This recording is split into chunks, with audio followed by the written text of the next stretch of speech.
Look directly at the heavy American cruiser market today, and you will find an incredibly repetitive habit of factories adding massive amounts of decorative chrome, heavy touring luggage, and multi-thousand-dollar luxury price inflation. But the development team back in Milwaukee completely flipped the playbook under their brand new Back to the Bricks initiative. They took a premium touring platform and violently stripped it down to its bare, mechanical skeleton to offer riders raw, unadulterated post-World War II bobber attitude. This is the official, real-world reality of the brand new 2026 Harley-Davidson Deadwood. This is not a soft, shiny bagger built for casual cross-country touring, and it is definitely not a basic commuter. Harley-Davidson engineered this standalone variant to act as the ultimate black sheep of the Black Hills, completely shedding luxury frills to bring a mean, low-slung stance to public roads.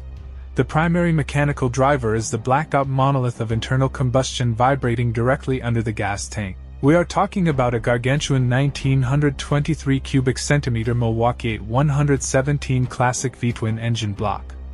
The factory performance parameters are highly optimized for neck-snapping acceleration, unleashing 98 horsepower alongside a massive 163 Nm of earth-moving torque at a low 2,500 revolutions per minute. The entire powertrain is coated in a durable matte black finish, keeping only the pushrod tubes and lower rocker covers highlighted to maximize the visual punch of the iconic V-shape.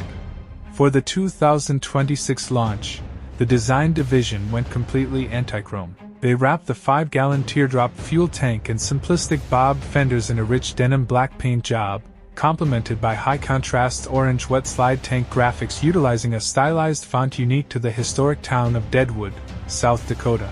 The structural handling relies on a modern hidden Softail chassis configuration slammed lower to the asphalt.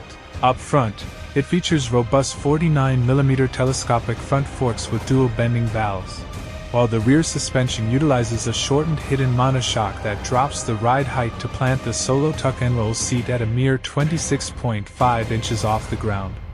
This gives the motorcycle an aggressive, hunkered-down profile as it rolls on black tubeless laced wheels paired with thick Dunlop tires.